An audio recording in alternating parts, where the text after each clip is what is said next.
नमस्कार। आज हम बात करेंगे पहला पंचायत शासन व्यवस्था के बारे में। यह उरांव जनजाति की शासन व्यवस्था है। उरांव जनजाति को हम लोग जानते हैं, यह झारखंड की दूसरी सबसे बड़ी जनजाति है उरांव। तो इसकी जो शासन व्यवस्था है उसका नाम है पहला पंचायत शासन व्यवस्था। तो महत्वपूर्ण इसमें जो पद है उसके बारे में हम लोग आज जानते हैं। तो महत्वपूर्ण पद है इसका, जो ग्रामीण प्रधान कहलाता है वो है महतो। तो महतो का कार्य है, ये ग्रामीण प्रधान है। ये हम लोग याद रखेंगे कि उरांव ट्राइब्स का शासन व्यवस्था का नाम पहला पंचायत शासन व्यवस्था है और इसके ग्रामीण प्रधान का नाम, ग्रामीण प्रधान जो होते हैं उसको महतो कहते हैं, क्योंकि हर एक ट्राइब में ग्रामीण प्रधान अलग होते हैं। तो महतो का मुख्य कार्य होता है गांव में विवादों का निपटारा करना, साथ ही कोई भी कार्य जो प्रशासनिक रूप से महतो ही प्रमुख होता है और न्यायिक रूप से भी महतो ही प्रमुख होते हैं। न्याय व्यवस्था का भी देखभाल वो महतो ही करता है। मतलब ग्रामीण प्रधान का कार्य विवाद से लेके हर तरह के कार्यों का निपटारा उरांव जनजाति में महतो ही करता है। आगे एक पहला पंचायत में आपको मिलेंगे मांझी। तो मांझी का कार्य क्या है वो जानते हैं। तो मांझी का मुख्य कार्य है महतो की, जो ग्रामीण प्रधान है, महतो का सहायता करना। यानी ये जो महतो का सहायक करता है मांझी।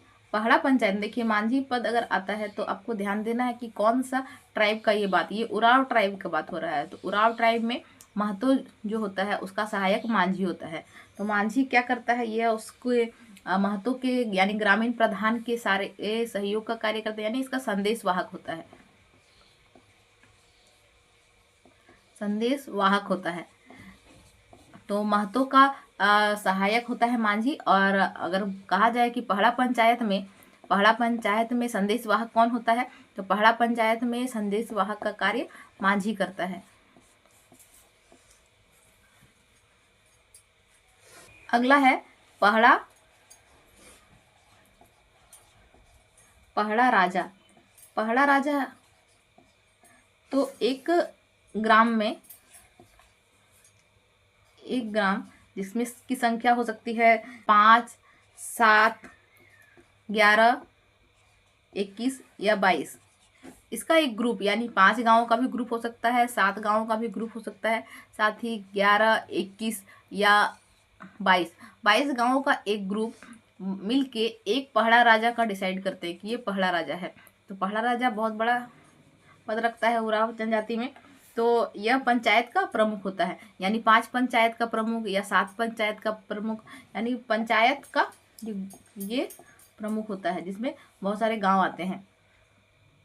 उसके बाद और एक आता है तो पहला पंचायत व्यवस्था, इसी के नाम से पड़ा है उरांव ट्राइब का। दूसरा है पहला दीवान। पहला दीवान, तो पहला दीवान कौन होता है? पहला दीवान ये सर्वोच्च न्यायालय है उरांव ट्राइब का।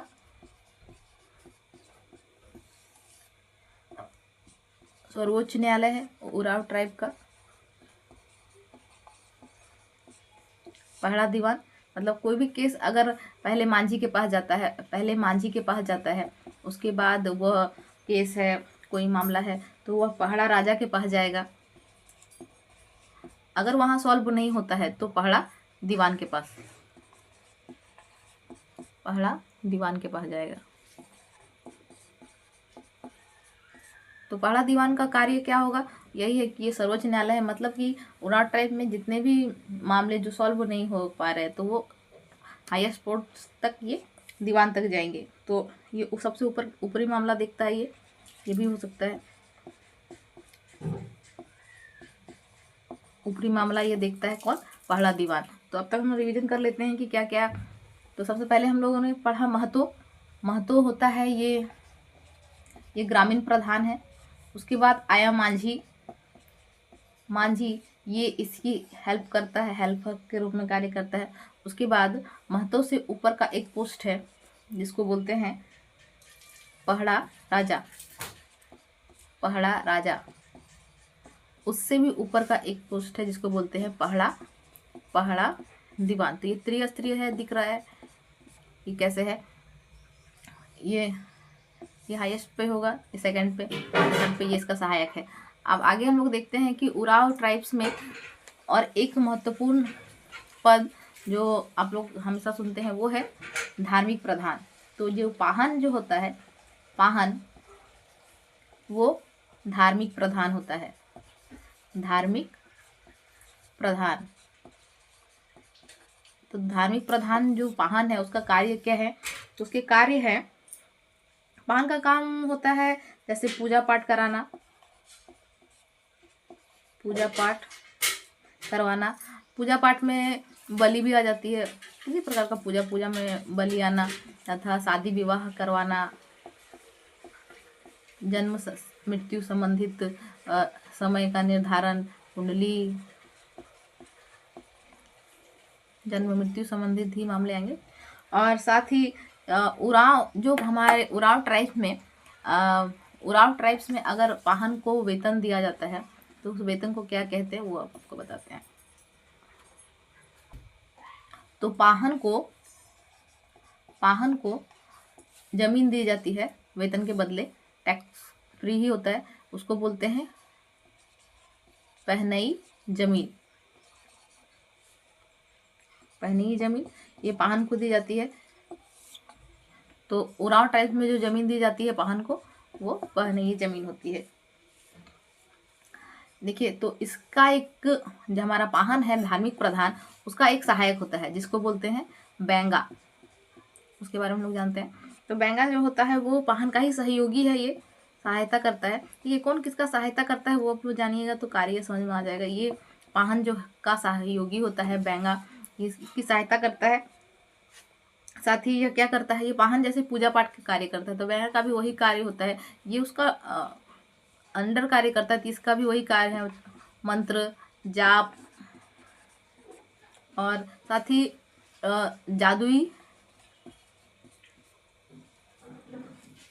जादुई विद्या भी में भी निपुण होता है। तो कौन किसका सहायक है आपको ये ध्यान रखना है। तो पाहन का सहायक है आपका बैंगा, ये ध्यान रखिएगा।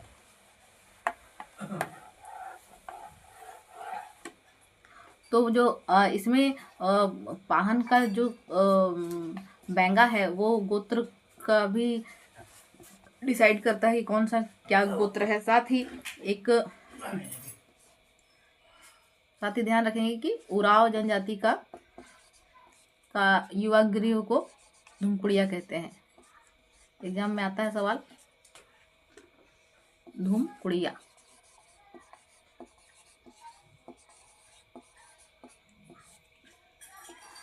आगे एक सीरीज आएगी आपका ऑल ट्राइब्स के बारे में जो जेपीसी एग्जाम में महत्वपूर्ण है। ऐसे ही वीडियो के लिए हमारे चैनल को लाइक, शेयर एंड सब्सक्राइब करें। धन्यवाद।